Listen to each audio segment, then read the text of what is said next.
Tenable. Alors pour ceux qui ne connaissent pas cette société, Tenable Holding, c'est une entreprise donc qui est cotée sous le symbole TENB et c'est un acteur majeur de l'industrie de la cybersécurité. Voilà, on en parlait, on reste toujours dans la même thématique pour l'instant. Le groupe a été fondé donc en 2002 et est basé à Columbia aux États-Unis. L'entreprise s'est imposée comme un leader dans l'identification et la gestion des risques de cyberattaque.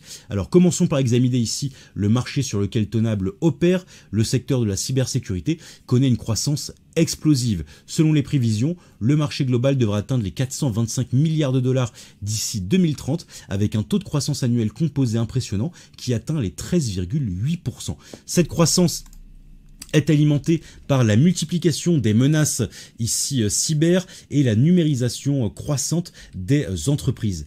Dans ce contexte relativement favorable, Tenable se démarque notamment par sa position de leader. L'entreprise a été reconnue comme telle par des analystes de renom tels que The Forest Wave ou encore IDC MarketScape. Cette reconnaissance témoigne notamment de la qualité et de l'efficacité des solutions proposées par Tenable. L'un des indicateurs de la réussite du groupe est l'expansion continue de sa base de clients. À la fin du premier trimestre 2024, le nombre de clients générant des revenus supérieurs à 100 000 dollars a augmenté de 18,91% par rapport à l'année précédente. Cette croissance souligne la capacité notamment de Tenable à attirer et à fidéliser des clients importants et surtout des clients avec un important portefeuille qui génère donc plus de 100 000 dollars par an.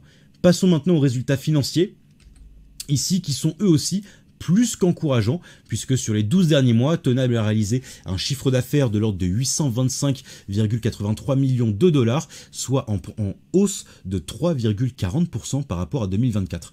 Au premier trimestre par rapport à 2023, pardon. Au premier trimestre 2024, la croissance est encore accélérée avec une augmentation donc du chiffre d'affaires de 14,36% par rapport à l'année précédente pour atteindre les 215,96 millions de dollars. Bien que Tenable ne soit pas encore rentable, l'entreprise fait des progrès significatifs dans la réduction de ses pertes. Sur les 12 derniers mois, la perte d'exploitation a diminué, passant de 52,16 millions de dollars à 41,93 millions. Cette tendance est encourageante et suggère que Tenable se rapproche tout simplement de son seuil de rentabilité. Un autre point fort enfin sur Tenable, c'est sa génération de flux de trésorerie. Sur les 12 derniers mois, le flux de trésorerie d'exploitation a atteint les 161,44 millions de dollars en hausse par rapport aux 149 millions qui avaient été générés en 2023. Le flux de trésorerie disponible a également augmenté en passant de 141,10 millions de dollars à 150 millions de dollars cette année. Ces chiffres démontrent justement la capacité du groupe à générer des liquidités, un élément crucial pour toute entreprise qui est en phase de croissance.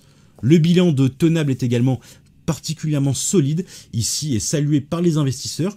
L'entreprise a une dette de seulement 410 millions de dollars, mais dispose également de 510 millions de dollars en équivalent de trésorerie et en investissement à court terme. Cette position justement de trésorerie nette donne à Tenable une marge de manœuvre financière relativement importante pour continuer à soutenir sa croissance future. Tenable montre donc ici son engagement envers ses actionnaires avec un programme de rachat d'actions. L'entreprise a mis en place un programme de 60,1 millions de dollars, ce qui représente environ 1,27% de sa capitalisation boursière actuelle. Ce programme pourrait donc soutenir le cours de l'action et est un signal fort également qui est envoyé, un signal de confiance de la direction dans les perspectives de l'entreprise.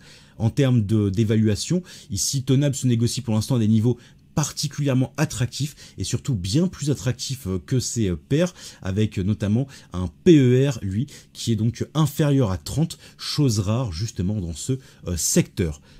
Alors on va pouvoir passer ici au graphique.